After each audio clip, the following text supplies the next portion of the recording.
I built that bridge in 1987, designed every bolt, poured every footing, inspected it every single October for 35 years. I was at the kitchen table with my coffee when I heard the equipment start up.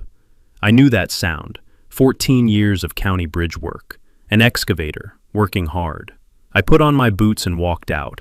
When I came through the woodlot onto the creek bank, the excavator was on my bridge. 3 deck planks were already gone. The steel was exposed. A man with a clipboard was watching from the far side. He never looked up, never saw me standing there. I took 21 photographs in 4 minutes. Then I walked back to the farmhouse, opened my filing cabinet, and read page 3 of the easement. The HOA had one obligation: maintain the crossing structure. They demolished it instead. So I closed their road. All right, let's start at the very beginning. But first, where are you tuning in from today? Don't forget to like and subscribe. Earl had built the bridge in the late summer of 1987, a Thursday in August when the creek was low enough to work in, the Tanner Creek bed exposed between its banks, the water running shallow over the limestone shelf that made this particular crossing the logical place for a structure. He had been 39 years old, a civil engineer with 14 years of county road and bridge work behind him, and he had built the bridge the way he built everything. From drawings first, the pencil work done at the kitchen table over 3 evenings in July, the load calculations on a separate sheet, the timber sizing verified against the span tables in the AASHTO manual he kept on the shelf above his desk. The span was 22 feet, creek bank to creek bank at the crossing point, the bank's stable limestone underlain with good bearing capacity, no scour risk at the crossing's protected position inside the creek's gentle curve. He had designed for a 12-ton load rating, conservative for a private farm road, but Earl had learned from 14 years of county bridge work that under-designed structures required replacement and over-designed structures required maintenance, and he preferred maintenance to replacement. The 12-ton rating meant the structure could handle a loaded hay wagon, a fuel delivery truck, a full concrete mixer if he ever needed one on the property. It would handle any passenger vehicle or light truck that would ever use the road without noticing it was doing so. He had sourced the timber from a sawmill in the next county, treated southern yellow pine, the treatment specification written on the purchase order in Earl's hand. The mill owner's confirmation that the material met the specifications stapled to the purchase order in the file folder Earl had labeled Bridge-1987 the day he started the project. The steel had come from a fabricator in Knoxville. 2 W-section stringers, the flange dimensions calculated to Earl's drawings, the fabricator's mill certification attached to the invoice. He had hired 2 men from the county road department who did private work on weekends, men he had worked with for years, who understood how to set forms and pour footings and lift steel without creating the problems that came from working with people who did not know what they were doing on a bridge structure. The footings had gone in on a Monday, concrete poured into the formed excavations on both banks, the anchor bolts set to the template Earl had made from plywood in his workshop. He had let the footings cure for 7 days before he set the steel. The stringers had gone in on the following Monday, the 2 W sections lifted by the rented crane he had driven from Knoxville himself, each stringer set on the bearing plates and bolted to the anchor assemblies while Earl stood on the bank with the level and called adjustments. The timber deck had been 3 days, the treated planks cut to length in Earl's workshop, delivered to the site on the bed of his truck, fastened to the stringers with the lag pattern he had specified in the drawings. He had driven his loaded hay wagon across it on a Friday afternoon in September 1987, a full load of first cutting hay, the wagon and load together just under 8 tons, the bridge carrying it without deflection he could measure with his eye. He had parked the wagon on the bridge and had walked its length and had looked at the deck planks, the stringers, the bearing connections, the footings. Everything was where he had put it.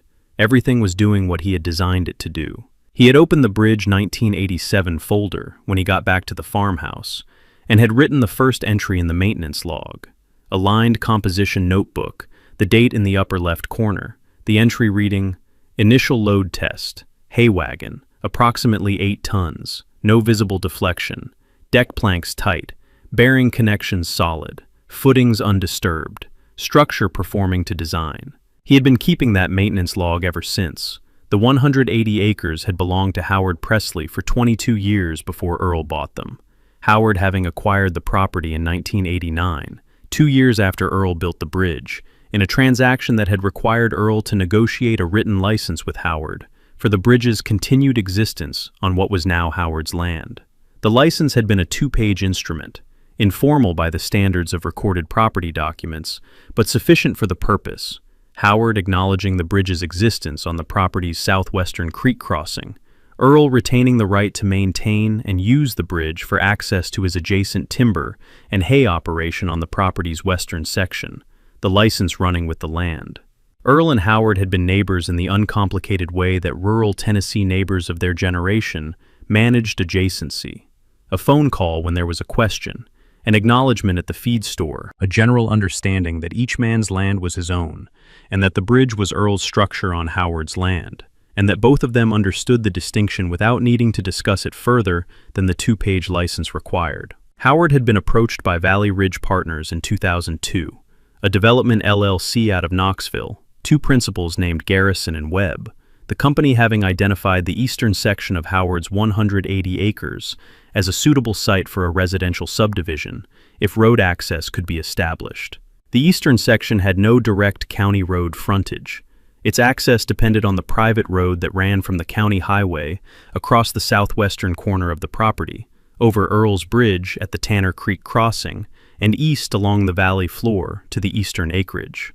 If Garrison and Webb could obtain a recorded easement for that road, the eastern section could be platted and permitted. Without the road easement, the eastern section had no legal access and no development value.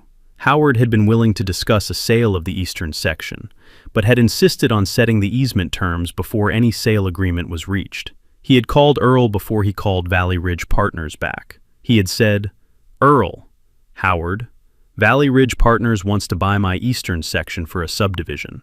They need the road access, your bridge and the road through the southwestern corner. I won't negotiate the easement without talking to you first." Earl had said, "What are they proposing?" Howard had said, "A standard recorded easement for the road corridor. I told them I'd discuss it, but that the bridge is yours, and any easement has to address that." Earl had said, "The bridge is mine, and I maintain it. If they want to use it for a subdivision road, they need to be responsible for its upkeep. I'm not maintaining a crossing for 40 families who aren't paying for it." Howard had said, "That's what I told them." The negotiation had taken 3 months. Valley Ridge Partners, represented by a Knoxville real estate attorney, Howard represented by his own counsel, Earl participating through the same attorney he used for property matters. The maintenance condition had been Howard's insistence and Earl's requirement simultaneously. Neither man had been willing to record an easement that did not address the bridge's upkeep. Valley Ridge Partners had pushed back initially, arguing that the crossing structure was Earl's responsibility as the owner, and that the subdivision residents should not bear the cost of maintaining a structure they did not build. Earl's attorney had responded that the structure was Earl's to own, and the easement holders to maintain as a condition of their access, that this was the arrangement, or there was no arrangement, and that Valley Ridge Partners could find another way into the eastern section if they disagreed. Valley Ridge Partners had agreed. The easement had been recorded in October 2003, Book 44, page 178, Harlan County Register of Deeds. The relevant condition on page 3 had read, "A non-exclusive easement for private road access across the described 340-foot corridor for the benefit of residential lots within the Ridgeline Estates subdivision plat. Said easement conditioned on the easement holder's maintenance of the crossing structure over Tanner Creek at the easement holder's expense and to the satisfaction of the property owner." Howard had sold the eastern section to Valley Ridge Partners in November 2003. Ridgeline Estates had been platted and permitted in 2004. The first families had moved in during the summer of 2004. 38 homes, Ridge Road running from the county highway, across Earl's southwestern corner and over the bridge and into the subdivision's internal road network.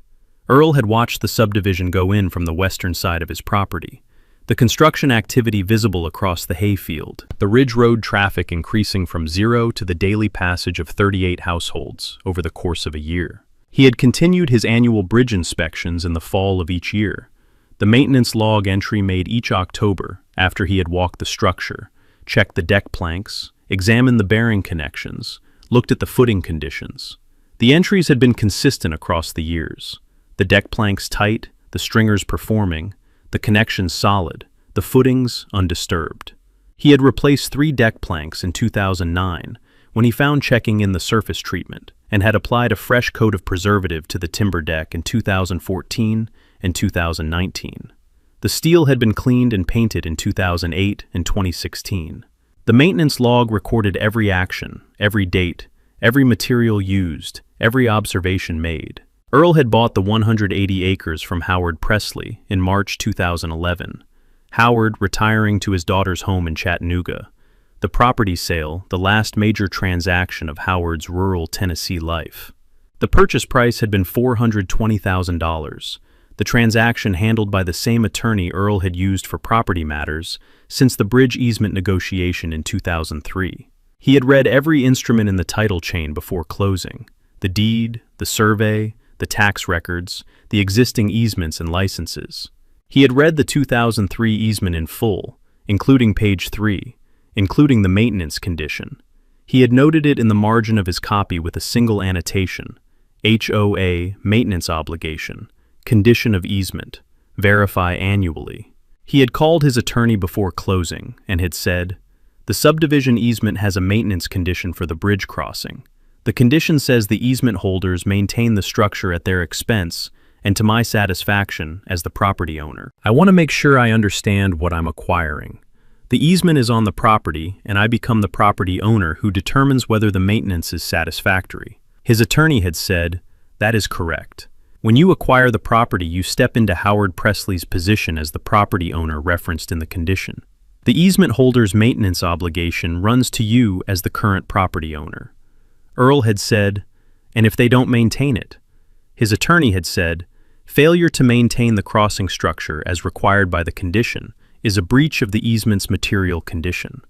A material breach of an easement condition is grounds for termination of the easement under Tennessee law." Earl had said, "I understand. Let's close." He had taken possession of the 180 acres in March 2011 and had conducted his first post-acquisition bridge inspection that October. The same fall inspection he had been conducting since 1987, the same composition notebook, the same methodical attention to the deck, the stringers, the connections, the footings. The entry had read, "Annual inspection, October 2011. Deck planks sound, no checking or splitting. Stringers clean, no surface corrosion beyond previous paint coverage. Bearing connections tight, footings undisturbed. Load rating confirmed at 12 tons. Structure performing to design. No action required." He had added one line at the bottom. "First inspection as property owner. Howard Presley's easement now runs to me. Maintenance condition noted." He had made the same entry, with variations, every October for the following 12 years. The bridge sound each year, the structure performing. The 38 families of Ridgeline Estates, crossing it twice a day in each direction without knowing or caring that the structure beneath their tires had been designed by the man who owned the land it sat on, and had been maintained by that same man since the summer of 1987, because the HOA that was supposed to maintain it under the terms of their road easement had never once in 18 years sent a crew, submitted a maintenance report, or asked Earl whether the structure they were required to maintain to his satisfaction was performing satisfactorily. Earl had noted that too. He had written it in the maintenance log in October 2015. The entry for that year's inspection closing with, "No communication from Ridgeline Estates HOA regarding maintenance condition. HOA has not submitted any maintenance report or contacted property owner regarding crossing structure condition in 11 years of easement operation. Maintenance condition on page 3 of recorded easement is HOA obligation. Condition has not been performed by HOA.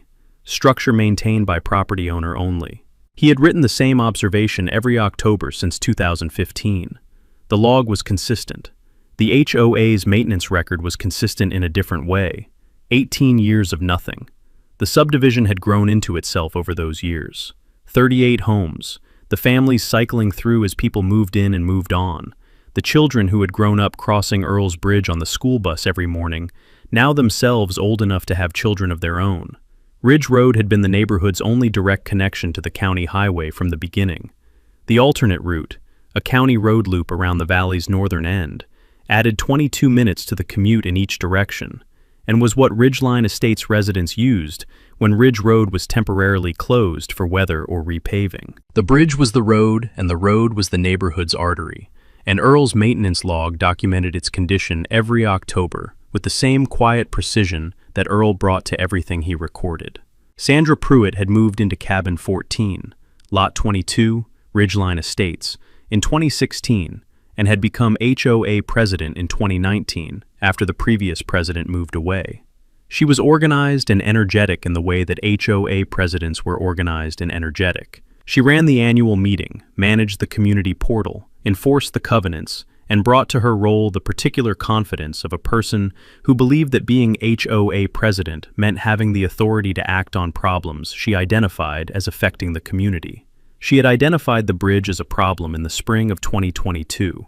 She had driven over it one morning in March and had felt what she described to the board as a vibration, a slight movement in the deck under her tires, the structure's response to load that any bridge engineer would have recognized as normal, elastic behavior within design limits. She had posted about it on the community portal and had received responses from 7 residents who said they had noticed it too.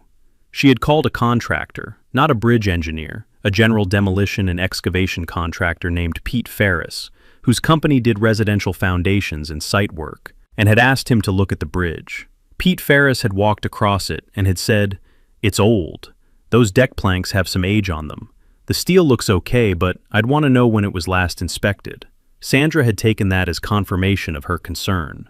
She had not called Earl. She had not looked at the easement. She had not hired a structural engineer. She had called an HOA board meeting, described the bridge as a safety hazard, and proposed having it demolished and replaced with a culvert crossing that she believed would be simpler and cheaper. The board had voted 4-1 in favor of the demolition. The single dissenting vote from a board member named Carl Owens at Lot 7, who had said, "Shouldn't we talk to the property owner first?" Sandra had said, "The bridge is a safety issue. We have the right to act on safety issues affecting the community." Carl had said, "Do we own the bridge?" Sandra had said, "It's on our road."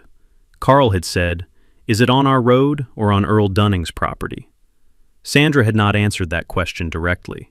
She had moved to a vote. She had called Pete Ferris on Monday and had scheduled the demolition for the following Tuesday morning. She had not called Earl Dunning. Earl had been in his hayfield on that Tuesday morning, the late summer cut, the tractor running, the field visible from the farmhouse, but the creek crossing not visible from the field. He had heard the equipment at 7:40 a.m., the particular sound of an excavator working, the diesel engine and the bucket cycles distinct even at distance. He had stopped the tractor and had listened, and had driven the tractor back to the barn and had walked to the creek crossing on foot. The excavator had been on the bridge. Pete Ferris had been standing on the bank with a clipboard. 2 of the deck planks had already been removed, pulled up by the excavator bucket and stacked on the bank. The steel stringers were exposed. One of the bearing connections had been disturbed by the excavator's positioning, the bolt pattern visible where the bearing plate had been partially dislodged. Earl had stood on his bank and had looked at the bridge for a long moment. The structure he had drawn at his kitchen table in July 1987, the structure he had built over 3 weeks in August and September of that year, the structure he had inspected every October for 35 years, and recorded in a maintenance log that now ran to 4 composition notebooks. He had looked at the excavator on the deck and the removed planks on the bank, and Pete Ferris with his clipboard. He had not spoken to Pete Ferris. He had not asked them to stop. He had taken his phone from his pocket and had photographed the scene, the excavator on the bridge, the removed planks, the disturbed bearing connection, Pete Ferris on the bank, the contractor's truck with the company name visible on the door. He had photographed the time display on his phone against the background of the bridge. He had walked along the bank and photographed the footing conditions on both sides, the stringer exposure, the deck removal progress. He had then walked back to the farmhouse. He had gone to the filing cabinet in his office and had opened the drawer labeled Property Easements and had removed the folder labeled Ridge Road Easement, Book 44, page 178. He had sat at his desk and had opened the folder and had read the easement from page 1 to page 3. Page 3 said what it had always said. He had read the maintenance condition twice. He had looked at the photographs on his phone. He had looked back at the maintenance condition. He had picked up the phone and had called Margaret Yu. Sandra had driven over the bridge on a Wednesday morning in March 2022. The same commute she made every weekday. Ridge Road to the county highway, the creek crossing unremarkable in the 18 years she had been a Ridgeline Estates resident, and the 3 years she had been HOA president. She had felt the deck movement under her tires at the crossing's midpoint, a slight flex, the vehicle rising and settling as the front wheels crossed the center span and the rear wheels followed. She had slowed instinctively and had crossed the rest of the span at 15 miles per hour, and had thought about it for the remainder of the drive to the county highway. She had posted about it on the community portal that evening. The post had read, "Has anyone else noticed that the bridge on Ridge Road seems unstable? I felt significant movement in the deck when I crossed this morning. I'm concerned about safety and think the board should look into it. Please reply if you've experienced the same thing." 7 residents had replied by midnight, each one describing some version of the same experience: the deck movement under the vehicle at the crossing's midpoint, the sensation of the bridge responding to load. One resident, a man named Greg Talbot at Lot 31, had written, "I've noticed it for a while. Felt like the planks were loose. I usually slow down when I cross." Another, Karen Finch at Lot 14, had written, "My husband says it's always done that, but it seems worse lately. Someone should have it checked." Sandra had read the replies and had added them to the evidence in her mind. 7 residents confirming the movement, the suggestion that it had gotten worse. Greg Talbot slowing down on the crossing. She had posted a follow-up. "Thank you, everyone. I'm going to get this looked at. The board takes safety concerns seriously." She had called Pete Ferris the following morning. Pete Ferris ran Ferris Site Solutions, a Harlan County contractor whose primary work was residential foundations, grading, and site preparation, with occasional demolition work when a client needed a structure removed before new construction began. His company had done the grading for 2 of the newer homes at the subdivision's eastern end in 2019, and Sandra had his number in her phone from those projects. She had said, "Pete, Sandra Pruitt from Ridgeline Estates. We have a bridge on our access road that I'm concerned about. Can you come look at it?" Pete had come on a Friday afternoon, driven to the bridge, parked his truck on the Ridge Road shoulder, and walked the structure. He had crossed it twice on foot, had knelt on the deck to look at the plank surface, had stood on the bank and looked at the steel stringers from below, as far as he could see from bank level. He had said, "It's an older structure. Those deck planks have some checking in them. That's normal weathering on treated timber, but it means the surface treatment isn't fully effective anymore. The steel stringers look intact from here, but I can't see the bearing ends without getting under the structure, which I'd need equipment for." "When was it last professionally inspected?" Sandra had said, "I don't know. The HOA has been here since 2004, and I've never seen an inspection report." Pete had said, "You'd want to know that. A bridge this age without documented inspection history. I'd want a structural engineer's eyes on it before I gave you a clean bill of health." Sandra had said, "What would you recommend?" Pete had looked at the bridge again. He had said, "If you want my honest opinion as a contractor, structures like this, when there's no inspection history and the residents are feeling movement in the deck, sometimes the cleanest answer is removal and replacement with a proper culvert crossing. A culvert is simpler, no moving parts, no deck planks to maintain, lower long-term cost." Sandra had said, "Could you do that work?" Pete had said, "Demolition and culvert installation, yes. I'd need to get a culvert spec from an engineer for the creek crossing, but the demo work is standard." Sandra had said, "Give me a quote." Pete had sent the quote on Monday: "Demolition of the existing timber and steel bridge structure, excavation for culvert installation, culvert supply and installation, grading and road surface restoration. Total, $34,500. Sandra had taken the quote to the board. The board meeting had been on a Tuesday evening. The 5 board members at Sandra's kitchen table, the community portal printout of the bridge complaints in front of each of them, Pete Ferris's quote in the center of the table. Sandra had presented the situation in 12 minutes. The deck movement, the 7 resident complaints, Pete Ferris's assessment, the absence of inspection documentation, the quote for demolition and culvert replacement. She had framed it as a straightforward safety decision. The bridge had an unknown inspection history. Residents were reporting instability. The HOA had a responsibility to the community, and the cleanest resolution was removal and replacement. Carl Owens at Lot 7 had said, "Who owns the bridge?" Sandra had said, "It's on Ridge Road. The HOA maintains the road." Carl had said, "The HOA maintains the road surface within the subdivision. The bridge is at the county highway end of the road, on the property line with Earl Dunning's land.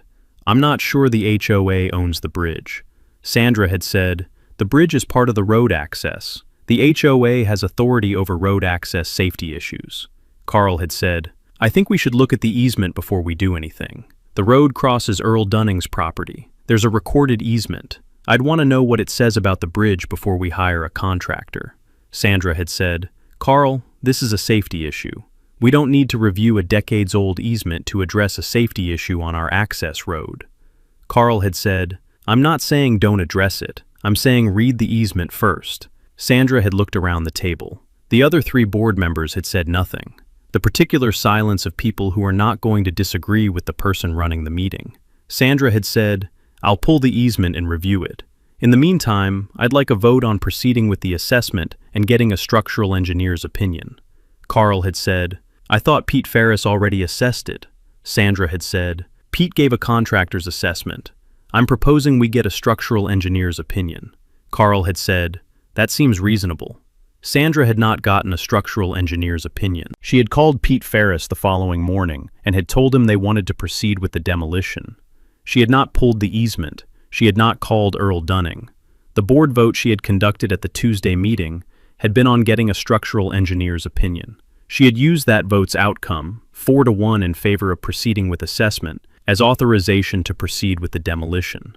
Carl Owens, the dissenting vote, had been voting against the structural engineer assessment as unnecessary, given that Pete Ferris had already looked at it. He had not been voting against demolition because demolition had not been on the table when the vote was called. None of that mattered to Sandra. She had a 4-1 vote and a contractor with a quote and a safety concern she had decided required action. She had called Pete on Wednesday morning and had said, "We want to proceed. Can you schedule the demo for next Tuesday?"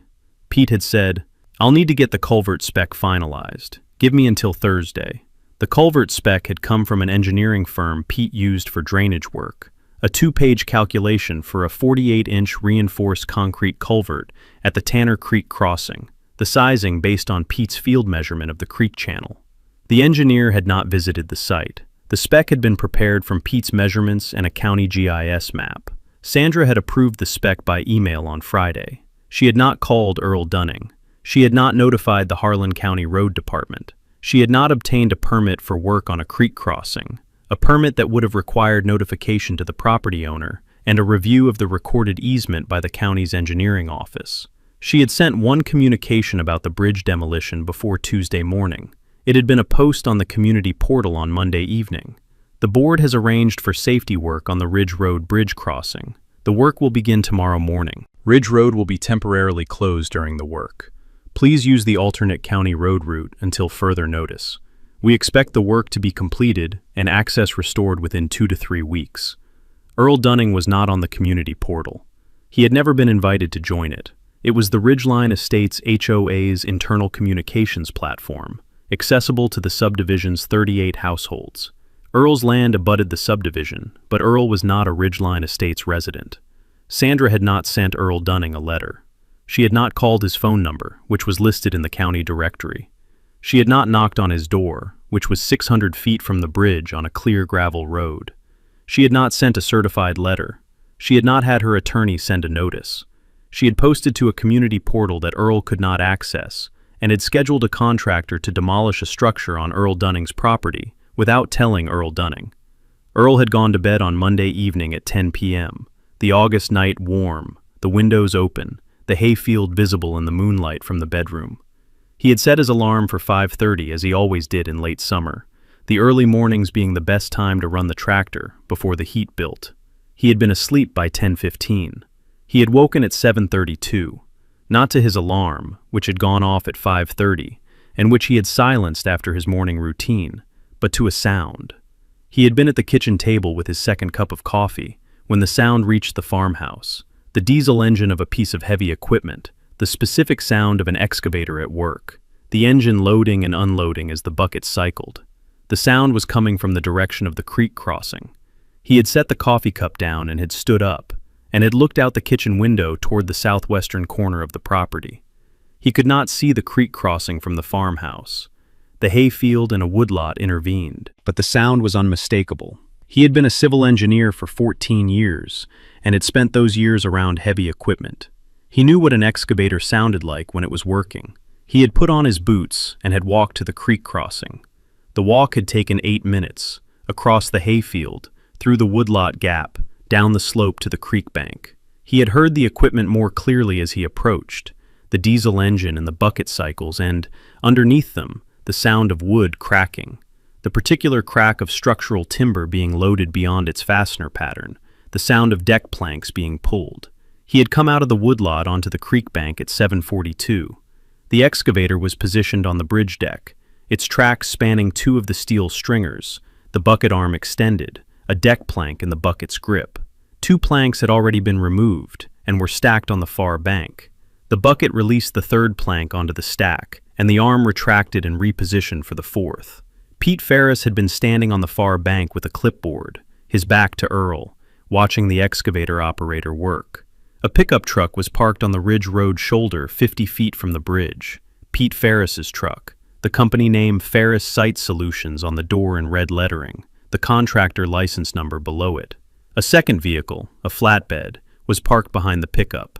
Earl had stood on his bank and had looked at the scene. He had looked at it for 30 seconds. The excavator on the deck of the bridge he had built in 1987, the removed planks on the far bank, the steel stringers exposed where the deck had been pulled, the bearing connection on the near stringer already disturbed from the excavator's positioning, the bolt pattern visible where the bearing plate had shifted. He had taken his phone from his pocket. He had photographed the excavator on the bridge from his bank position. The full scene, the excavator, the missing planks, the exposed stringers, the disturbed bearing connection in the foreground. He had photographed Pete Ferris on the far bank, the man with the clipboard, the Ferris Site Solutions truck visible behind him.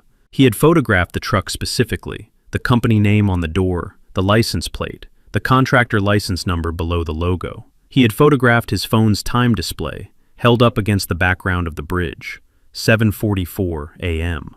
He had walked north along his bank to a point where the footing on his side was fully visible, and had photographed the footing condition, the concrete undisturbed, the anchor bolts in place, the bearing plate shifted from the excavator's positioning. He had walked south along the bank and photographed the footing on the downstream side. He had photographed the stringer exposure on both sides, the remaining deck planks, the excavator's track position on the steel. He had made no sound. Pete Ferris had not turned around. The excavator operator had not looked up from his work. Earl had taken 21 photographs in 4 minutes. He had then turned away from the creek and had walked back through the woodlot and across the hayfield to the farmhouse. He had refilled his coffee cup and had sat at the desk in his office. He had opened the bottom left drawer of the filing cabinet, the drawer labeled Property Easements in his handwriting, and had removed the hanging folder labeled Ridge Road Easement, Book 44, page 178. The folder had contained the recorded easement, the title policy from his 2011 acquisition, showing the easement as a listed encumbrance, his 2011 annotation on the copy, and his attorney's letter from before closing, confirming the maintenance condition's legal effect. He had removed the easement and had set it on the desk and had turned to page 3. He had read the maintenance condition. A non-exclusive easement for private road access across the described 340-foot corridor for the benefit of residential lots within the Ridgeline Estates subdivision plat. Said easement conditioned on the easement holder's maintenance of the crossing structure over Tanner Creek at the easement holder's expense and to the satisfaction of the property owner. He had read it twice. He had looked at the photographs on his phone, the excavator on his bridge, the removed planks, the disturbed bearing connection, Pete Ferris on the bank, the time display showing 7:44 a.m. He had looked back at page 3, maintenance of the crossing structure. The HOA had not maintained the crossing structure. The HOA had demolished the crossing structure on his property, without his knowledge, without his authorization, without a phone call, a letter, a knock on his door, or a word of any kind.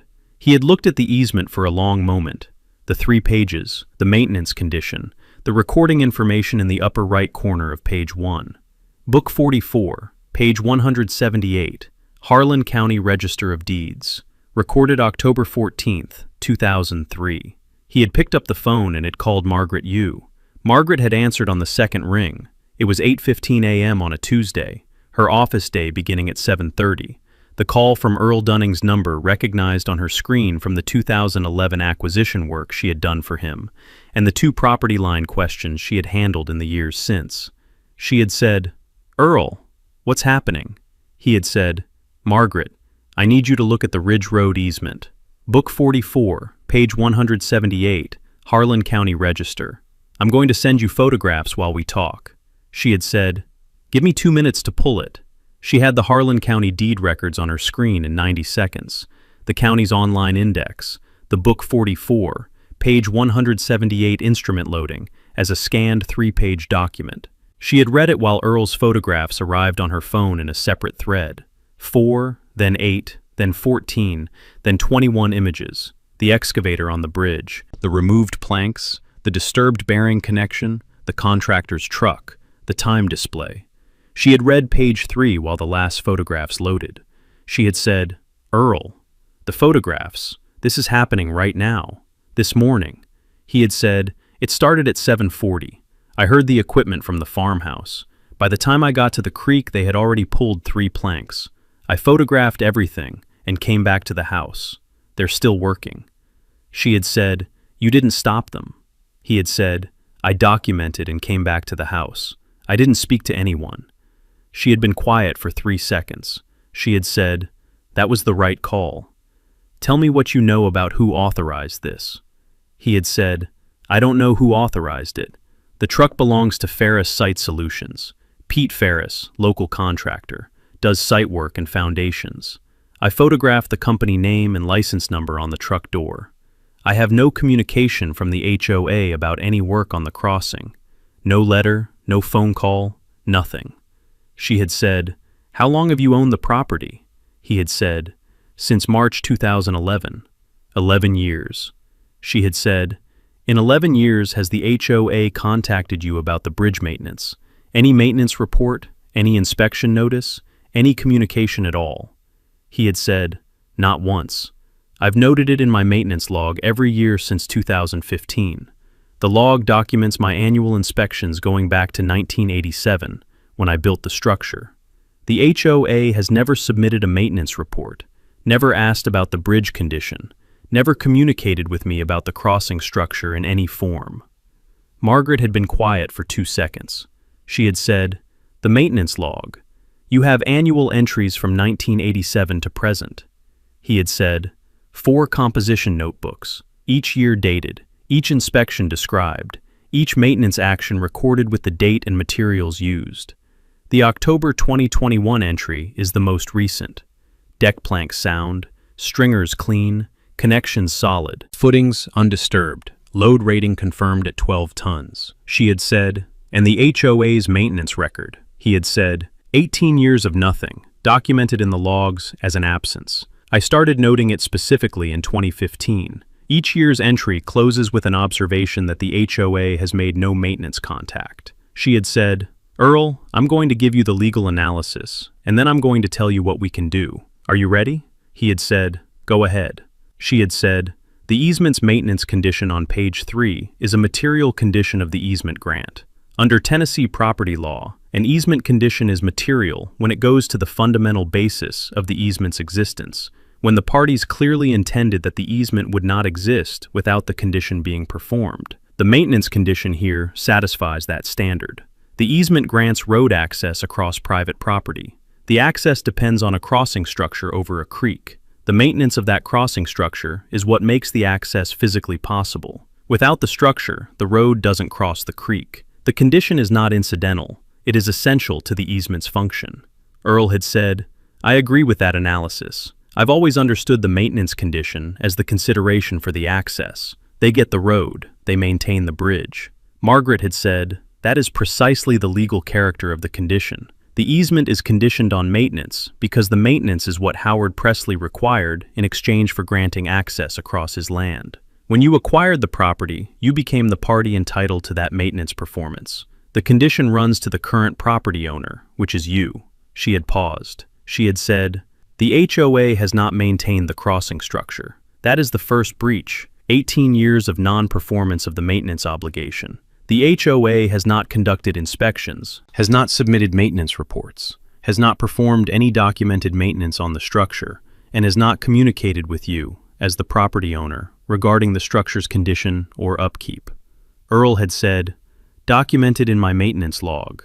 She had said, "Documented in your maintenance log and provable by the absence of any contrary record in the HOA's files, which we would obtain in discovery if we needed them.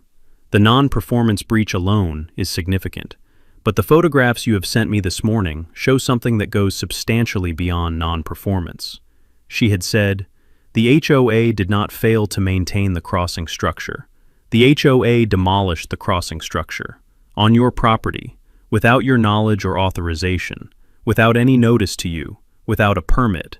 I checked the Harlan County Building and Land Disturbance permit records while we've been talking, and there is no permit issued for demolition or creek crossing work at this location. The demolition of the crossing structure that the HOA was required to maintain is not a failure to maintain. It is an affirmative act that has destroyed the subject matter of the maintenance obligation, and in doing so, has physically destroyed the access the easement was created to provide." Earl had said, "They demolished the thing they were required to maintain." Margaret had said, "They demolished the thing they were required to maintain on your property without your authorization. Under Tennessee law, the destruction of an easement's enabling structure by the easement holder, particularly when the holder was obligated to maintain that structure as a condition of the easement, constitutes a breach of the easement's material condition. A material breach of an easement condition is grounds for termination of the easement." Earl had said, "I know. I confirmed that with you before I closed on the property in 2011. She had said, "I know you did. I'm restating it now because the legal position is exactly what we discussed then. The HOA's demolition of the crossing structure is the event that triggers the termination right. The prior non-performance of the maintenance obligation is corroborating evidence of the HOA's pattern of breach, but this morning's demolition is the material breach that gives us the legal basis to act." Earl had said, "What is the process?" She had said, "We document the breach formally, provide written notice to the HOA, and close the road." She had driven to the property on Thursday, 2 days after the demolition, the work completed by Tuesday afternoon, the bridge gone, and the creek crossing reduced to the exposed limestone creek bed between the two cut banks where the footings had been. Pete Ferris had removed everything: the deck planks, the steel stringers, the bearing plates, the anchor bolts. He had left the concrete footings in place on both banks, their tops cut flush with the bank surface, the anchor bolt holes visible in the footing faces. Margaret had photographed the creek crossing in full: the absent bridge, the footing remnants, the cut banks, the creek bed below. She had photographed the road on Earl's side of the crossing, the gravel surface running from the county highway to the cut bank, the road ending at the creek edge with no crossing structure. She had photographed the road on the HOA side, the gravel surface starting at the far cut bank and running into the subdivision. The two road segments, 340 feet on Earl's land and the subdivision's internal network, now separated by 22 feet of creek with no means of crossing. She had walked the easement corridor, the full 340 feet from the county highway to the crossing, the road surface intact, the corridor exactly as described in the easement's legal description. The road was there. The access it was supposed to provide was physically impossible without a crossing structure. She had then walked to the farmhouse with Earl and had sat at his desk and had reviewed the maintenance log. All 4 composition notebooks, from the first entry in September 1987 to the October 2021 entry. She had read the 2015 through 2021 entries with particular attention, noting the year-end observations about the HOA's absence of maintenance contact.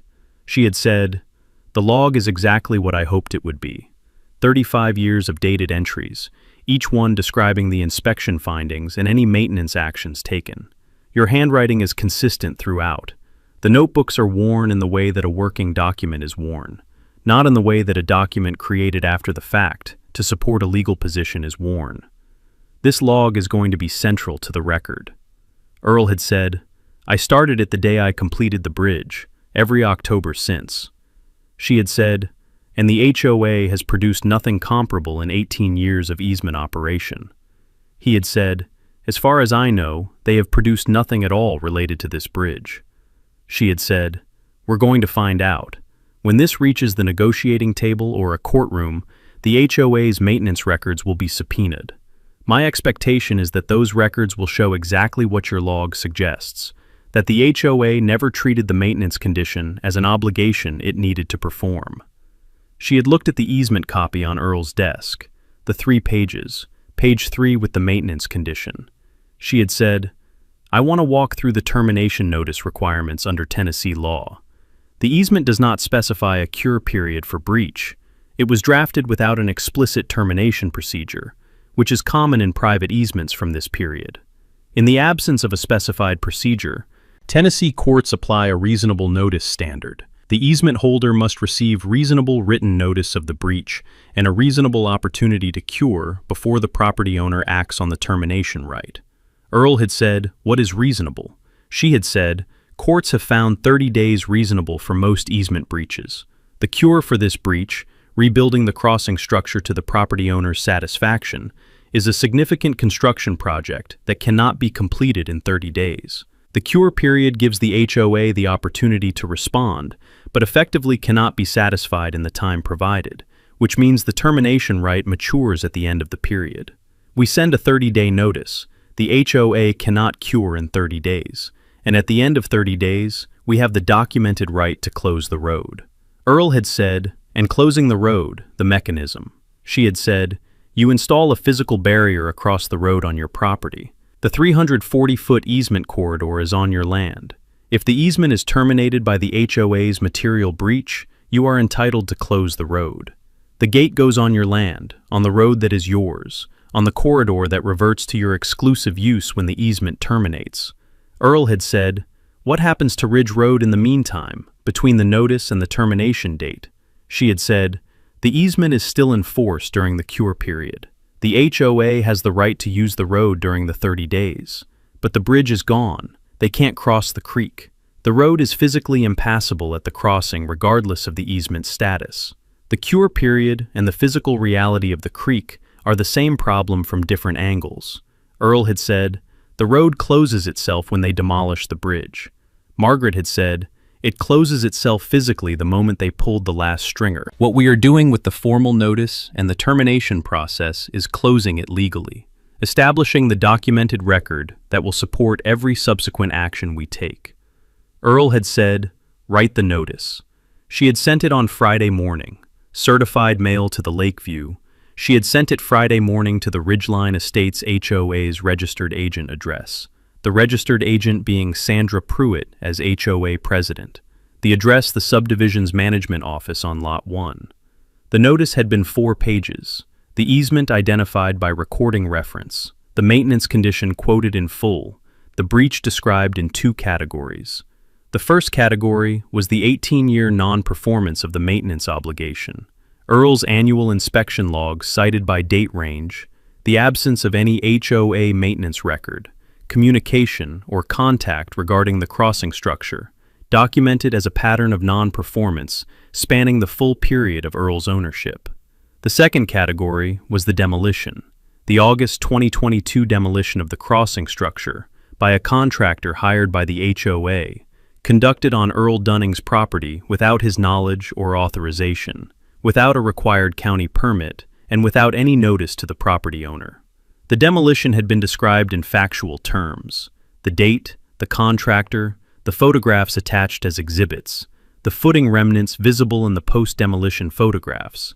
The notice had then stated the legal conclusion: the HOA had breached the material condition of the recorded easement by destroying the crossing structure it was obligated to maintain.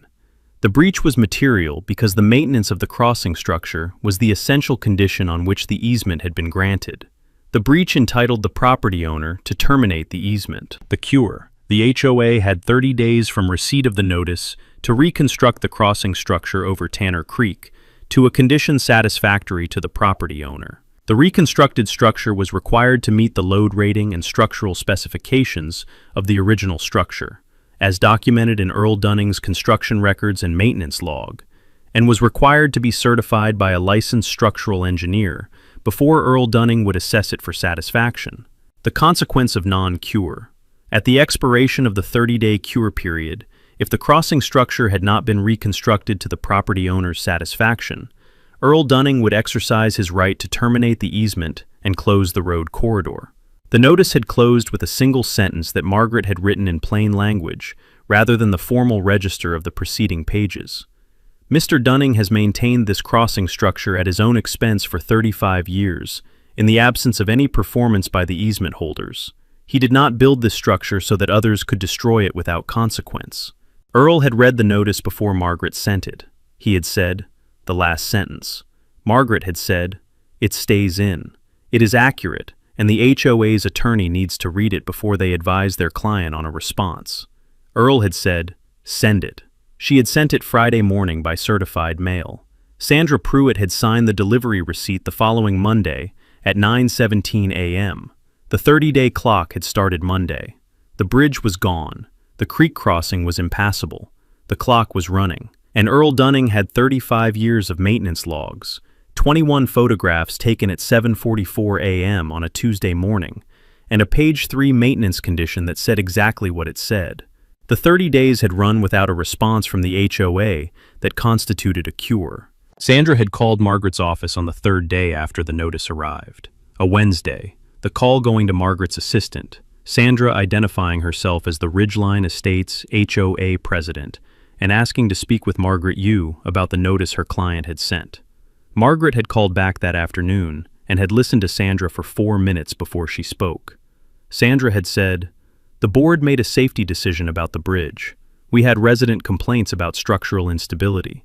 We hired a contractor to address the safety concern.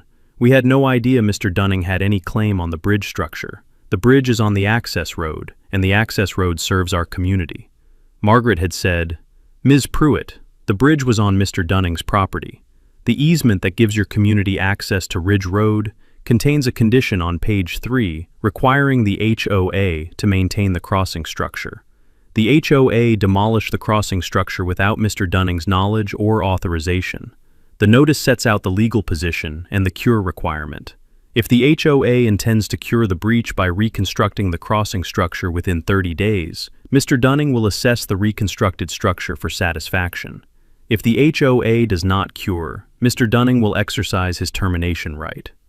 Sandra had said, we're not going to rebuild a bridge in 30 days. Margaret had said, the notice states the cure requirement. The timeline runs from the date of receipt. Sandra had said, this is completely unreasonable. Margaret had said, the notice reflects Mr. Dunning's legal position. I'd recommend the HOA retain counsel to review it. She had ended the call. Sandra had not retained counsel in the first week. She had posted a message to the community portal on Thursday, 2 days after the certified notice arrived, 1 day after her call with Margaret, a message that described the situation in terms that minimize the legal dimension and maximize the safety narrative. The board is aware that Earl Dunning has sent a letter claiming rights over the bridge we recently replaced for safety reasons. We are reviewing the matter and will update the community. Please continue using the alternate route. The alternate route was the county road loop around the valley's northern end, 22 minutes each direction, the loop adding 44 minutes to a round-trip commute for every Ridgeline Estates resident who used Ridge Road to reach the county highway. The community portal had begun filling with questions the day Pete Ferris finished the demolition, and the road closed itself physically at the creek crossing. By the time Margaret's notice arrived, it had 60 posts. By the end of the first week, it had 140. The dominant question in the thread had been the same question in different forms. When does the road reopen? Sandra's answer to that question had evolved over the first 2 weeks from, we're working on it, to, there are some legal questions to resolve, to silence. The silence of a person who has read a certified legal notice, understands that she cannot answer the question, and has not yet found an attorney who can give her a better answer than the one the notice implied. She had retained Cliff Basham in the second week, a Harlan County real estate attorney who had handled the HOA's developer warranty claims in 2007, and whose name Sandra had in the HOA's files from that proceeding. Cliff had requested the easement, the notice, and any HOA records related to the bridge decision. Sandra had sent him the easement, the notice, and the board meeting minutes from the Tuesday evening vote. Cliff had called Sandra at the end of the second week, day 16 of the 30-day cure period. That call would come later. First, the 30 days had to run. On day 31, the morning after the cure period expired without any reconstruction of the crossing structure or any written communication from the HOA constituting a cure, Earl had driven his truck to the county highway end of Ridge Road and had parked on the shoulder. He had unloaded the gate from the truck bed, a steel tube farm gate, 14 feet wide, the same gate pattern he used on his field entrances, galvanized finish, the hinges welded to a 4-inch square steel post he had set in concrete the previous weekend at the road's edge. He had installed the post on a Sunday, the day before the cure period expired, working in the early morning before the heat built, the post hole dug with the tractor auger, the post set plumb in the concrete and braced while it cured.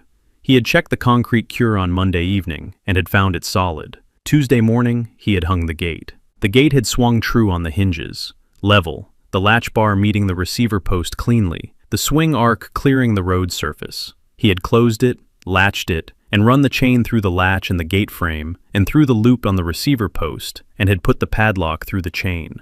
He had clicked the padlock closed. He had stepped back and had looked at the gate across Ridge Road, the galvanized steel, the padlock, the road visible behind it running toward the absent creek crossing and the subdivision beyond.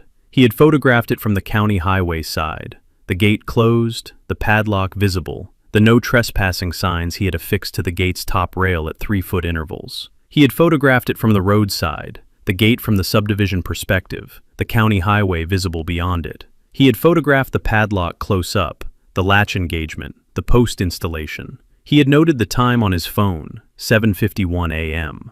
He had then driven to the HOA's management office on Lot 1, Sandra Pruitt's address, the registered agent address on the notice, and had delivered a written closure notice in a sealed envelope, knocking on the door and handing it to the woman who answered, identifying himself as Earl Dunning, and asking that it be provided to Sandra Pruitt immediately. The woman had taken the envelope. Earl had photographed the delivery, the envelope in the woman's hand, the management office door behind her, the time display. He had returned to the farmhouse. The closure notice had been 1 page, the easement identified, the cure period stated as having expired without cure, the termination right exercised as of the date of the notice, the road corridor on parcel 44-002-0018, closed to all use effective immediately. Margaret had drafted it. Earl had signed it. He had been back at the farmhouse by 9 a.m. Sandra had received the closure notice at 9:15. She had called the Harlan County Sheriff's Office at 9:22. Deputy Roy Hatch had arrived at the gate at 10:07, a man in his mid-40s, the department's senior property deputy, the one dispatched to calls involving land disputes because he had 17 years of experience with the particular category of situation where someone believed a property matter was a law enforcement matter and needed to understand the difference. Sandra had been at the gate when Roy arrived. She had driven to the county highway end of Ridge Road after calling the sheriff's office and had been standing on the road shoulder looking at the padlocked gate for 45 minutes before Roy's cruiser pulled in behind her car. She had said, "Deputy, this man has closed our road. He has no right to do this. Our community of 38 families cannot access the county highway. I need this gate removed." Roy had looked at the gate. He had said, "Whose land is this?" Sandra had said, "The road is our access road. It has always been our access road." Roy had said, "Whose land is the road on? Is this inside your subdivision?" Sandra had said, The road crosses a section of his property before it reaches our entrance, but we have an easement." Roy had said, "You have a recorded easement for this road." Sandra had said, "Yes." Roy had said, "Do you have a copy of it?" Sandra had said, "Not with me." Roy had said, "I'd like to look at it before I do anything else. Can you get it to me?" Sandra had called Cliff Basham from the road shoulder and had asked him to email the easement to her phone. It had arrived in 4 minutes. She had handed her phone to Roy. Roy had read the easement on Sandra's phone screen, the 3 pages, the standard access language on pages 1 and 2, and page 3. He had read page 3 twice. He had said, "Ms. Pruitt, the easement on page 3 has a condition. It says the HOA maintains the crossing structure over Tanner Creek. Sandra had said, "The bridge was a safety hazard. The board voted to address the safety concern." Roy had said, "Where is the bridge now?" Sandra had said, "We had it removed. We were going to replace it with a culvert." Roy had said, "You removed the crossing structure that your easement requires you to maintain." Sandra had looked at Roy for a moment. She had said, "We were replacing it with something better." Roy had said, "Does the easement say you can replace it with something the property owner hasn't approved?" Sandra had said nothing. Roy had said, "The easement says the crossing structure is maintained to the satisfaction of the property owner. Mr. Dunning is the property owner. Did the board contact Mr. Dunning before removing the bridge?" Sandra had said, "We posted to the community portal." Roy had said, "Did you contact Mr. Dunning directly? Letter, phone call, anything?" Sandra had said nothing. Roy had said, "Ms. Pruitt, the road is on private property. The man who owns the property has a legal document showing his right to close it. That document is a recorded easement with a maintenance condition that the HOA was required to perform. You've told me the HOA removed the crossing structure. The easement required it to maintain. That is a legal dispute between the HOA and the property owner, and it is not something I can resolve by removing a gate from a private road on private property." Sandra had said, "Our 38 families cannot get to the county highway." Roy had said, "I understand that is a serious hardship. It is a civil matter between the HOA and Mr. Dunning. If the HOA believes Mr. Dunning's closure is unlawful, the remedy is a court filing. Your attorney can seek an injunction. I cannot remove a gate from a private road based on a disputed easement. That is not a law enforcement matter." Sandra had said, "He is blocking 38 families from their homes." Roy had said, "He is closing a private road on his private property. Whether he has the right to do that, given the easement's history, is a question for a judge, not a sheriff's deputy. Ma'am, there is nothing I can do here." He had handed Sandra's phone back to her, and had returned to his cruiser and had driven away. Sandra had stood at the gate for a long moment. The padlocked steel, the no trespassing signs, Ridge Road visible behind it running toward the absent creek crossing, and the subdivision beyond. The alternate route was 22 minutes each direction. Her 38 families had been using it for 31 days since the bridge came down, and would continue using it until this was resolved. She had called an emergency HOA meeting for that evening. The meeting had been in the Ridgeline Estates community room, the common area building at Lot 1, folding chairs set up for the 38 households, 26 residents present when Sandra called the meeting to order at 7 p.m. Cliff Basham had been at the table beside her. Sandra had opened by describing the gate closure, the sheriff's response, and the closure notice. She had characterized the situation as Earl Dunning's aggressive overreach in response to a safety action the board had taken in the community's interest. She had said, "We made a decision to protect our residents from an unsafe bridge. Mr. Dunning is using that decision to try to take away our road access.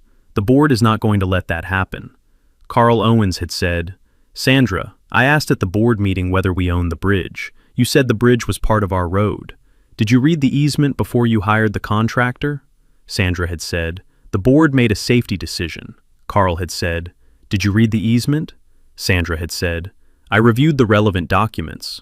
Carl had said, "The easement has a maintenance condition on page 3. I know because I read it last week. Did you read it before the board voted?" The room had been quiet. Sandra had said, "Cliff, can you explain the legal situation to the community?" Cliff had looked at the room. He had looked at his notes. He had said, "I've reviewed the easement, Mr. Dunning's termination notice, and the board meeting minutes from August. I want to give you my honest assessment." He had said, "The easement contains a maintenance condition on page 3. The condition requires the HOA to maintain the crossing structure over Tanner Creek at the HOA's expense and to the satisfaction of the property owner. This is a condition of the easement, not a separate obligation, but a condition on which the easement itself was granted. The easement exists because Howard Presley agreed to grant road access in exchange for the HOA maintaining the crossing structure." He had said, "The HOA has not performed the maintenance condition in 18 years. I have reviewed the HOA's records, and there is no documentation of any maintenance performed on the crossing structure, no inspection reports, no communication with Mr. Dunning about the bridge's condition, and no record of any action taken to satisfy the maintenance obligation at any point since the easement was recorded in 2003. He had paused. He had said, "In August of this year, the HOA hired a contractor to demolish the crossing structure. The demolition was conducted on Mr. Dunning's property without his knowledge or authorization, and without a required county permit. The crossing structure that the HOA was required to maintain was removed by the HOA's own contractor." The room had been very quiet. He had said, "Under Tennessee property law, a condition is material to an easement when the easement would not have been granted without it. This maintenance condition is material. The easement was specifically negotiated to include this condition at the prior property owner's insistence. The HOA's demolition of the structure it was required to maintain constitutes a breach of the easement's material condition. Mr. Dunning's notice is legally grounded. He has grounds to terminate." A resident named Frank Gallo at Lot 19 had said, "Can he actually close the road permanently?" Cliff had said, "If the easement is terminated by material breach, the road reverts to the property owner's exclusive use. The gate would be permanent unless the parties negotiate a new easement." Frank had said, "How do we get a new easement?" Cliff had said, "We negotiate with Mr. Dunning from the position we are in, which is the position of the party that breached the material condition of the existing easement. That is not a strong negotiating position." Sandra had said, "Find a way to challenge his termination." Cliff had looked at his notes again. He had said, "I've looked at the challenge arguments. The safety necessity defense, the argument that the HOA acted under a safety necessity that justified altering the crossing structure, has a significant problem. The HOA did not consult a licensed structural engineer before demolishing the bridge. Pete Ferris is a site contractor. His assessment was not an engineering determination. Mr. Dunning's maintenance log documents the bridge as load-rated and structurally sound as of October 2021, 10 months before the demolition. A safety necessity defense requires an actual safety determination, not a contractor's opinion that the structure was old." Sandra had said, "Pete Ferris said it was unsafe." Cliff had said, "Pete Ferris said it was old and had no documented inspection history." Mr. Dunning has 35 years of documented inspection history. The log runs from 1987 to October 2021. Every annual entry confirms the structure's condition. The safety necessity argument is not viable against that record. Sandra had said, "There has to be another argument." Cliff had said, "The waiver argument, that Mr. Dunning waived his right to enforce the maintenance condition by not objecting to the HOA's non-performance for 18 years, is the only remaining theory. But waiver of a property right requires affirmative evidence that the right holder intended to relinquish the right. The absence of enforcement is not waiver if the property owner was documenting the breach annually and maintaining the structure himself." Mr. Dunning's maintenance log entries from 2015 onward specifically note the HOA's non-performance. He was documenting the breach, not waiving it. The room had been quiet for a long moment. Carl Owens had said, "So we go to the negotiating table." Cliff had said, "That is the path to restoring access. Mr. Dunning holds the legal position, and he holds the gate. The negotiation will be conducted from that reality." Sandra had said, "I'm not going to negotiate from a position of admitted breach." Carl had said, "Sandra, you hired a contractor to demolish a bridge on a man's property without reading the easement that governs our access to this road. You didn't tell him it was happening. You didn't get a permit. You didn't hire an engineer. The breach is not a negotiating position. It is what happened." Cliff is telling us that the only way back to this road is through Earl Dunning's willingness to negotiate. I think we should be grateful that he hasn't filed a lawsuit yet and get to the table before he does. The room had been quiet. Sandra had looked at Cliff. Cliff had looked at his notes. Frank Gallo had looked at the ceiling. Carl Owens had looked at Sandra. The gate was padlocked. The creek crossing was a limestone creek bed between two cut banks. The alternate route was 22 minutes each direction. The maintenance log ran from 1987 to 2021 in 4 composition notebooks in Earl Dunning's filing cabinet. The road home was through the negotiating table. Sandra had said nothing further that evening, but she had not said yes to the table either. That would take 3 more weeks and 1 phone call from Carl Owens to Cliff Basham, made without Sandra's knowledge on a Thursday morning, when Carl had decided that waiting for Sandra to accept the reality of their position was costing 38 families 44 minutes a day that they did not have to spend. The alternate route had been manageable for the first 3 days, the kind of inconvenience that residents absorb when they believe it is temporary. The county road loop around the valley's northern end, adding 22 minutes to the morning commute and 22 minutes to the evening return. The detour marked in everyone's mental map as a problem being addressed. By the end of the first week, it had stopped being manageable. Frank Gallo at Lot 19 had a 7 a.m. shift at the regional hospital in the county seat, a shift he reached in 23 minutes via Ridge Road, and now reached in 45 minutes via the alternate route, requiring him to leave at 6:15 instead of 6:42. His wife drove their 2 children to school at 7:30, a trip that had added 11 minutes each way, the school pickup time now requiring her to leave work 4 minutes early to avoid the late pickup penalty. Frank had posted to the community portal on day 4. "I'm now leaving for work 28 minutes earlier than I did 2 weeks ago. When does this get fixed?" Karen Finch at Lot 14 had posted on day 5. "My mother is 79 and lives with us. Her cardiologist is in town. We used to be 18 minutes from his office via Ridge Road. We are now 41 minutes.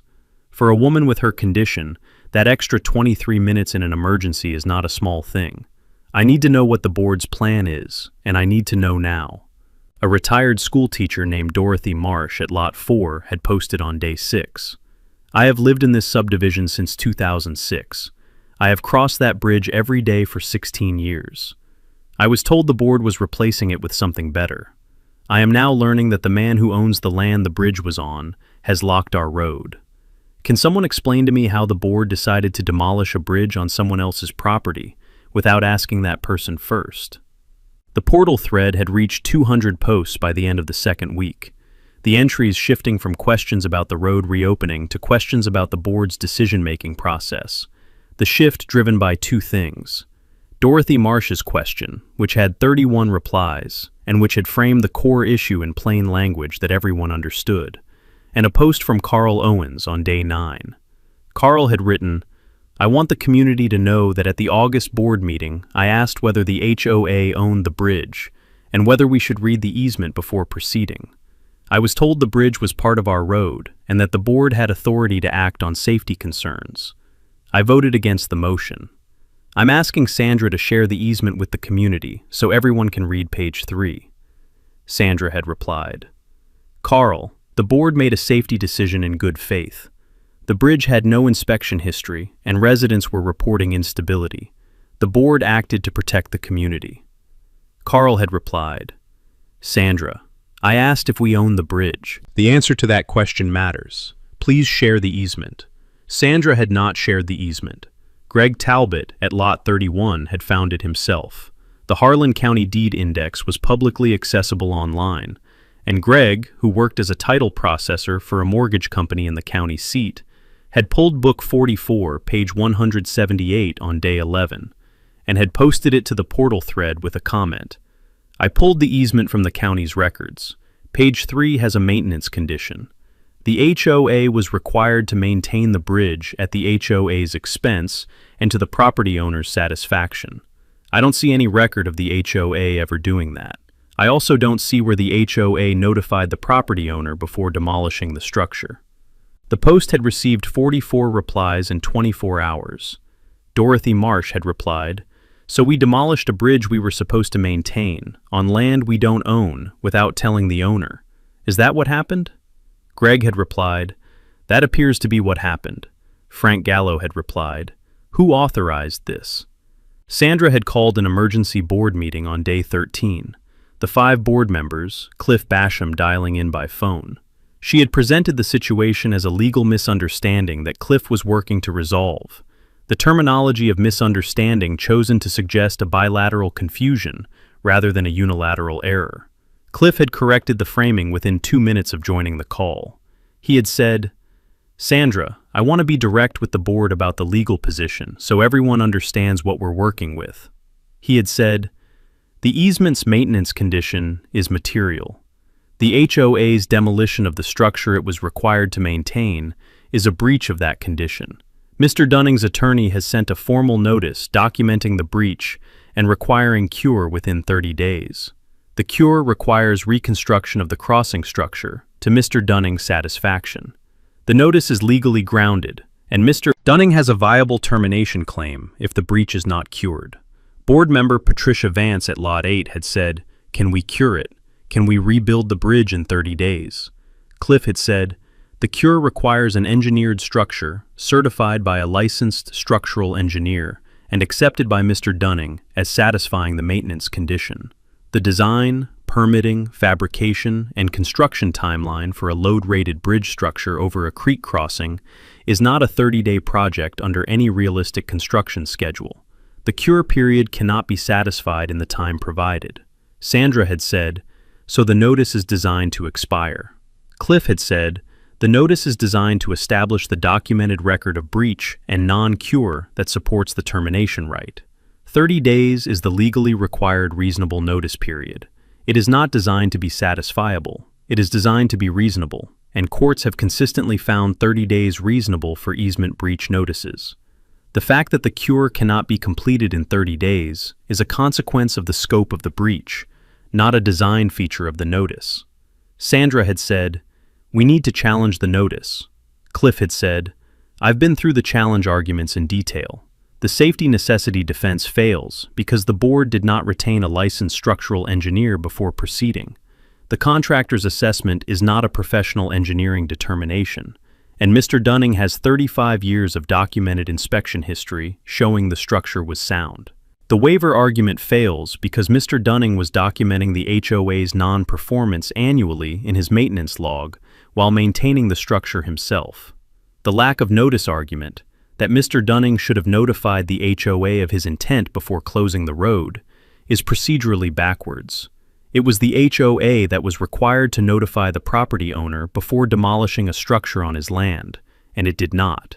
He had paused. He had said, "The only path to restored road access is a negotiated new easement with Mr. Dunning.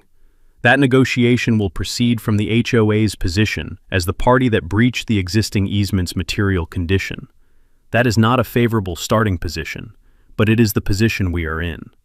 Sandra had said, "I will not go to that man and admit we were wrong." Carl Owens had said, Sandra had said, "The board made a safety decision. We are not going to validate his claim by going to the table as the party at fault." Cliff had said, "Ms. Pruitt, the alternative to the table is a superior court proceeding in which Mr. Dunning files a quiet title action establishing the easement's termination by material breach, seeks a declaration that the road corridor has reverted to his exclusive use, and potentially adds a trespass claim for the unauthorized demolition of his crossing structure on his property. That proceeding will take 12 to 18 months. The alternate route will be the community's access for that entire period. And at the end of that proceeding, based on the record as I understand it, the HOA's likelihood of prevailing is low." The board had been quiet. Carl had said, "We go to the table." Sandra had said, "This meeting is adjourned." Margaret's formal easement termination notice had arrived at Sandra's registered address on the same Monday that Earl had installed the gate. The two actions coordinated in timing, the gate closure and the formal notice reaching Sandra simultaneously, so that the physical reality of the closed road and the legal document explaining why it was closed arrived together. Sandra had read the notice at her desk on Monday morning, with the gate padlocked at the county highway end of Ridge Road, and the community portal at 247 posts, and her phone receiving calls from 4 residents she had not returned. The notice had been 4 pages, the breach documented in 2 categories. The cure requirement stated, the 30-day clock running from receipt. Margaret's closing sentence had been the one Sandra had read 3 times. Mr. Dunning has maintained this crossing structure at his own expense for 35 years, in the absence of any performance by the easement holders. He did not build this structure so that others could destroy it without consequence. Sandra had set the notice on her desk and had looked at it. She had then done what she had been doing for 3 weeks. She had posted to the community portal. The post had read, "The board has received a formal notice from Mr. Dunning's attorney. We are reviewing it with our legal counsel and will provide an update at the end of the week. The board continues to stand behind the safety decision it made and is pursuing all available legal options." Greg Talbot had replied within the hour. Sandra, the notice is about the maintenance condition on page 3 of the easement. The HOA was required to maintain the bridge. We demolished it instead. What legal options address that fact? Sandra had not replied to Greg Talbot. Dorothy Marsh had replied, I have been in this community for 16 years. I trusted the board to manage our common interests competently. I am asking directly, did anyone on the board read the easement before voting to demolish the bridge? Yes or no? Sandra had not replied to Dorothy Marsh. Carl Owens had replied, Dorothy, the answer is no. The 30 days had run. No reconstruction had begun. No engineer had been hired. No communication from the HOA to Earl constituting a cure offer had been made. Sandra had directed Cliff to draft a challenge letter disputing the termination notice's legal basis, and Cliff had drafted it and had sent Sandra a cover note with it that read, I want to be clear that this letter preserves our position for the record, but does not constitute a legal defense that will prevail in court. The maintenance condition breach is documented. The challenge letter buys time, but not a different outcome. Sandra had sent the challenge letter anyway. It had gone to Margaret on day 22, 8 days before the cure period expired. Margaret had read it, noted that it raised no legal argument she had not already addressed in the termination notice, and had filed it in the case folder without responding. On day 31, Earl had installed the gate. On day 31, Sandra had called the sheriff. On day 31, Deputy Roy Hatch had read page 3 of the easement on Sandra's phone screen and had said, Ma'am, there is nothing I can do here. The portal had reached 310 posts by the evening of day 31. The gate closure generating the same concentrated burst of community response that the bridge demolition had generated 5 weeks earlier, but angrier, because the community now understood what had happened, and why, and who had made the decision that had made it happen. Frank Gallo had posted, We have been on the alternate route for 31 days. My family has lost approximately 23 hours of time to the additional commute. The bridge that served this community for 35 years was demolished by our board without reading the easement that governed our access to this road. I would like Sandra Pruitt to resign. The post had received 19 likes. Dorothy Marsh had posted, I second Frank's request. That post had received 22 likes. Carl Owens had posted, The board needs to get to the negotiating table with Mr. Dunning. That is the only way this road reopens. I am asking Sandra to authorize Cliff Basham to contact Mr. Dunning's attorney and request a meeting. Sandra had not responded to Carl's post. Carl had called Cliff Basham on Thursday morning, day 34, 3 days after the gate went up, without Sandra's authorization. He had said, Cliff, I'm a board member. I'm asking you to contact Margaret Yu and request a negotiating session. I don't have the board president's authorization, but I have the authority as a board member to request that we pursue the only viable path to restoring access. Will you make the call? Cliff had said, I'll make the call, but Sandra is going to find out. Carl had said, I know, make the call. Cliff had called Margaret at 10 a.m. Thursday. Margaret had called Earl at 10:15. Earl had said, set the date. The gate was still padlocked. The creek was still a limestone bed between two cut banks. The alternate route was still 44 minutes round trip for 38 families. But the call had been made. The table was set. Sandra Pruitt would find out on Friday morning when Cliff sent her the meeting confirmation. She would call Carl and tell him he had no authority to direct legal counsel without the board president's approval. Carl would say, Sandra, I have the authority as a board member to pursue the community's interests when the board president's inaction is causing ongoing harm to 38 families. You can call a board vote to censure me after the road reopens. Right now, I'm going to the meeting. Sandra would attend the meeting. She would not speak first, but she would attend. The meeting had been on a Tuesday morning, Margaret's conference room in Knoxville, the 2-hour drive from Harlan County. Earl and Margaret on one side of the table, Cliff and Sandra and Carl Owens on the other. Sandra had arrived last, 3 minutes after the scheduled start, and had taken the chair at the end of the HOA's side without acknowledging Earl directly. Earl had nodded at Carl. Carl had nodded back. They had met once, briefly, at the gate on the morning Sandra called the sheriff. Carl, having driven to the county highway end of Ridge Road after the meeting broke up, and having stood at the gate for a few minutes before driving away without speaking to anyone. Earl had seen him from the farmhouse. He had understood what the man was doing, taking his own measure of the situation, which was a thing Earl respected. Margaret had opened the session. She had said, the parties are here to discuss terms for a new easement for Ridge Road access, across parcel 44-002-0018. Mr. Dunning's position is that the existing easement was terminated by the HOA's material breach of the maintenance condition. The HOA's position on that legal question is noted for the record. The purpose of this meeting is to determine whether the parties can reach a negotiated resolution that restores road access and establishes a durable easement going forward. Mr. Dunning has 4 terms. I'll present them in order. She had placed a 1-page term sheet in the center of the table.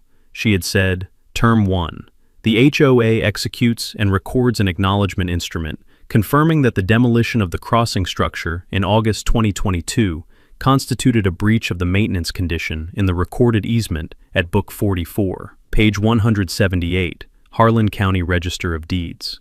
The acknowledgement is recorded against the HOA's common area parcel and against each of the 38 individual residential lots.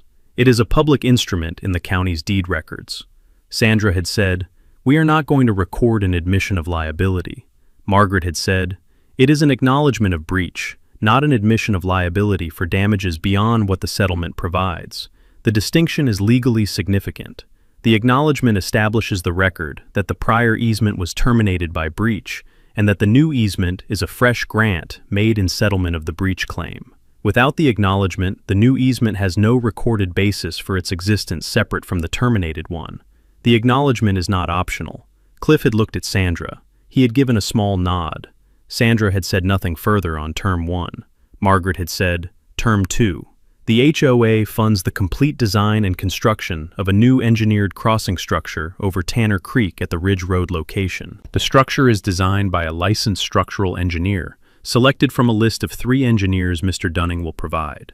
The design is submitted to Mr. Dunning for review before permitting. The structure is built to a minimum 15-ton load rating. Construction is completed within 180 days of the new easement's recording. The engineer provides a signed certification of completion and load rating before Mr. Dunning opens the gate. Cliff had said, the HOA's estimated cost for an engineered bridge at this crossing is between $85,000 and $110,000, based on preliminary numbers Pete Ferris provided. Margaret had said, Mr. Dunning's structural engineer has estimated $95,000 to $115,000 for a properly specified steel and concrete structure at this span. The HOA bears the full cost. The contractor is selected by the HOA from a list of qualified bridge contractors Mr. Dunning will approve. Pete Ferris is not on the list.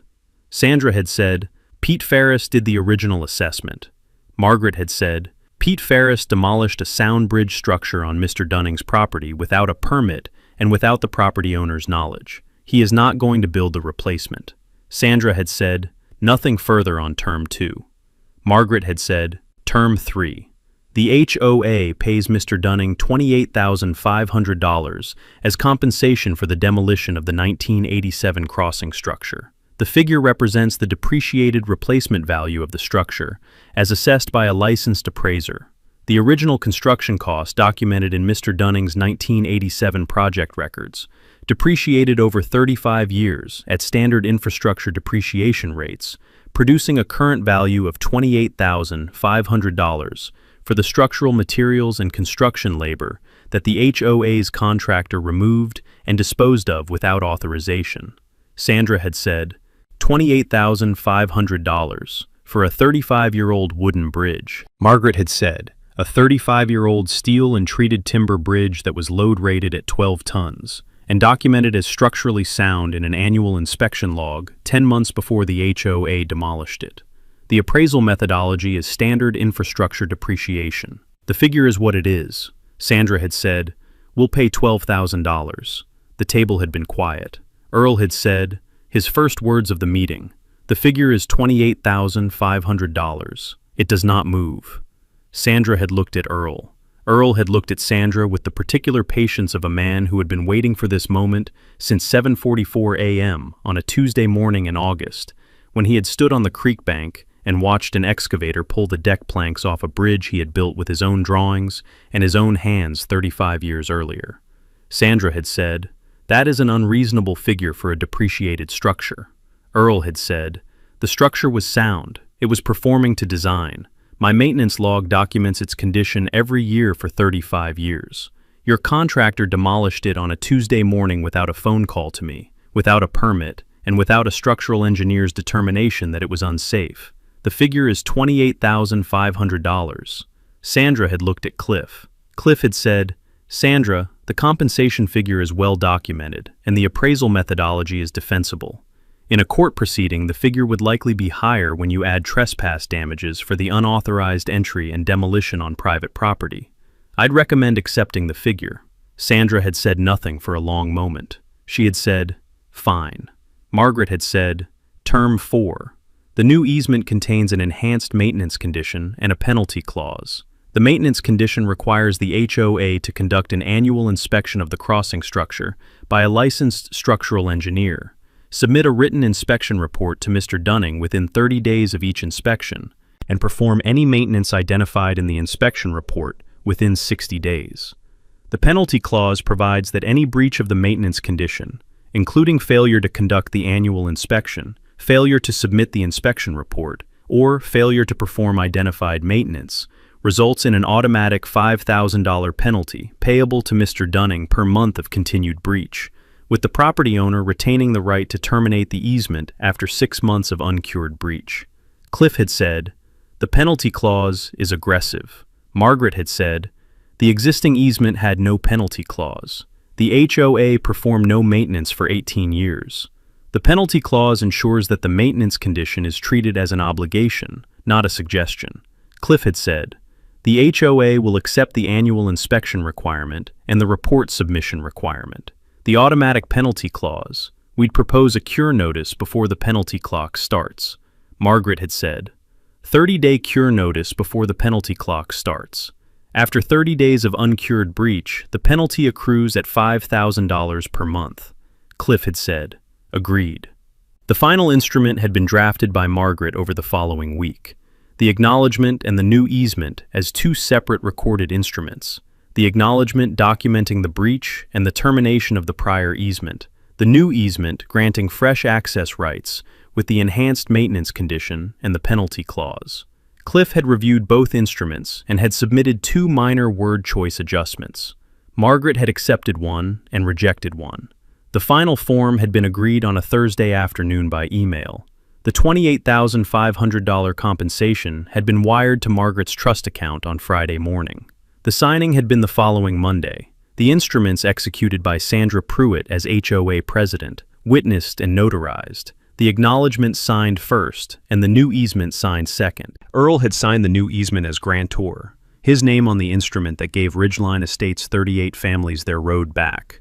The grant conditioned on an annual engineering inspection, a written report, documented maintenance, a penalty clause, and the recorded acknowledgement of how the prior easement had ended. The recording had been completed at the Harlan County Register's office by 2 p.m. Monday. Margaret had called Earl at 2:15. She had said, "Both instruments recorded. The acknowledgement is against all 39 parcels. The new easement is recorded. Book 44, page 312. Earl had said, "Send me the instrument numbers." He had written them in his maintenance log. The new easement's recording reference, the date, a single line. New easement recorded. Enhanced maintenance condition. Annual engineering inspection required. Penalty clause in effect.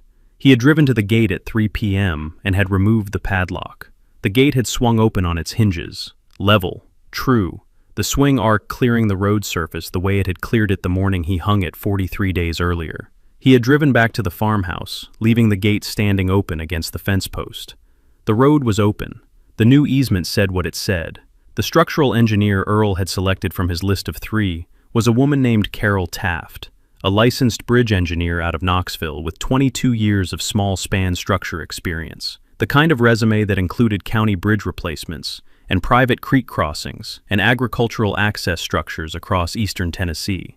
Earl had reviewed her portfolio before putting her on the list and had noted that her documented span work was clean, drawings that showed the calculations, specifications that matched the site conditions, certifications that were specific rather than general. Carol had visited the site in November, walking the creek banks, measuring the span, assessing the footing remnants that Pete Ferris had left when he cut the anchor bolts and hauled the steel away.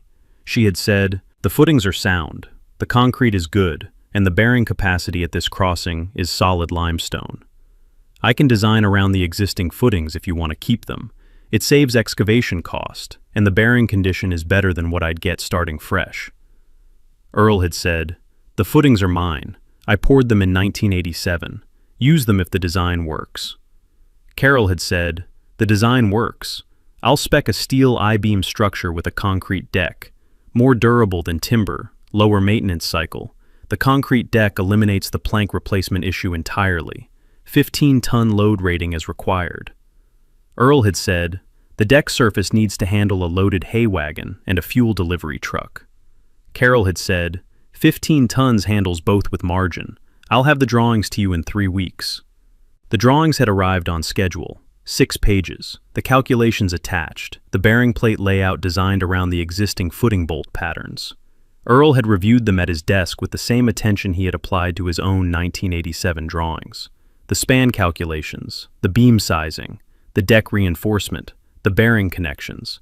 He had found one item to discuss, the deck drainage slope, which Carol had set at 1%, and which Earl had asked to increase to 2% based on his 35 years of watching water sit on a flat creek crossing deck in a Tennessee rain.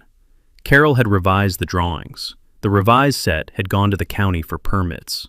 The HOA had hired a bridge contractor from the approved list, a firm called Ridge Span Construction, whose principal, a man named Dale Womack, had built 14 creek crossing structures in the region, and whose work Carol Taft had inspected twice on prior projects. Dale had submitted a construction schedule: mobilization in February, footing preparation in week 1, steel erection in week 2, deck forming and pour in weeks 3 and 4, cure and finishing in week 5, final inspection in week 6. He had hit the schedule within 3 days on every milestone. The final inspection had been on a Friday morning in late March. Carol Taft on site with her inspection checklist, Dale Womack walking her through the completed structure, Earl present on his bank watching without participating in the inspection process. That was Carol's inspection. He would make his own after she was done. Carol had spent 40 minutes on the structure, the bearing connections, the beam condition, the deck surface, the drainage slope, the load rating placard mounted on the downstream rail post. She had written her inspection report standing on the deck with her clipboard, transferred it to the formal report format in her truck, and had signed and sealed it before she left the site. She had handed Earl the sealed report. She had said, "The structure meets the design specifications. Load rating is confirmed at 15 tons. The deck drainage is performing. I watched it sheet off cleanly when Dale ran water on it this morning. The bearing connections are tight and properly torqued. The footing interface is solid. I'm satisfied with the construction." Earl had said, "Thank you, Carol." She had driven away. Dale Womack had shaken Earl's hand and driven away. The site had gone quiet. The creek running below the new structure. The March morning cold. The road on both sides of the crossing intact and waiting. Earl had stood on his bank for a moment and had then walked onto the bridge. He had walked it the way he walked the 1987 structure every October, from the county highway end to the subdivision end, slowly, looking at the deck surface, the rail posts, the beam flanges visible at the deck edges, the bearing plates at each end. He had knelt on the deck at the midpoint and had looked at the concrete surface, Carol's 2% drainage slope visible as a subtle crown, the deck edges clean where the forms had been stripped. He had stood and had looked downstream at the footing faces, visible below the beam ends. His 1987 concrete, the new bearing plates anchored to the old bolt patterns. The two structures connected at that interface in a way that made the new bridge partly his from the beginning. He had looked at the load rating placard on the downstream rail post, a stamped aluminum plate, the engineer's seal in the lower right corner, the text reading, "Private Crossing, Ridge Road, Tanner Creek, Load Rating, 15 tons, Design Engineer, C. Taft, P.E. Construction completed, March 2023. Annual inspection required per Recorded Easement Book 44, page 312. He had read the last line twice. Carol had added it without being asked. The easement reference on the load rating placard. The annual inspection requirement stated in plain text on the structure itself. He had not requested that. She had understood that it belonged there. He had walked back to the county highway end and had stood at the gate he had hung in September, The gate he had padlocked for 43 days, and then opened when the new easement was recorded. The gate stood open against the fence post where he had left it the afternoon of the recording, held back by the latch he had set against the fence to keep it from swinging in the wind. He had looked at the open gate and the new bridge beyond it, and the road running through to the subdivision in the March morning. He had taken his phone from his pocket and had photographed the placard, the load rating, the engineer's seal, the easement reference. He had photographed the bridge from the county highway end, the full span, the concrete deck, the steel rails, the creek below. He had noted the time, 8:23 a.m. He had walked back to the farmhouse and had opened the 5th composition notebook, the new maintenance log he had started the day the new easement was recorded, the prior 4 notebooks filed in the cabinet beneath it. He had written the first entry in the new notebook. March. Bridge construction complete. Steel I-beam, concrete deck. Span, 22 feet. Load rating, 15 tons. Design engineer, Carol Taft, P.E. Construction, ridge span construction. Final inspection completed and certified. Deck surface sound. Bearing connections solid. Drainage performing to specification. Footing interface solid. Original 1987 footings incorporated in new design. Load rating placard installed with easement reference. Structure performing to design. He had written one more line. HOA maintenance obligation in effect. Annual engineering inspection required per Book 44, page 312. First HOA inspection due October 2023. He had closed the notebook. He had put on his work coat and his hat and had gone out to the hayfield. The March morning, the field coming out of winter, the ground soft at the edges where the drainage ran. The tractor was in the barn where he had left it in November. He would service it this week and begin the spring field preparation next week and run the first cut in May when the grass was ready. Ridge Road was open. The new bridge was carrying the morning's first commuters across Tanner Creek, the Ridgeline Estates families driving to the county highway in the time it had always taken them, the crossing smooth under their tires, the concrete deck solid, the 15-ton structure carrying their vehicles with the same unmarked competence that Earl's 1987 structure had carried them for 35 years.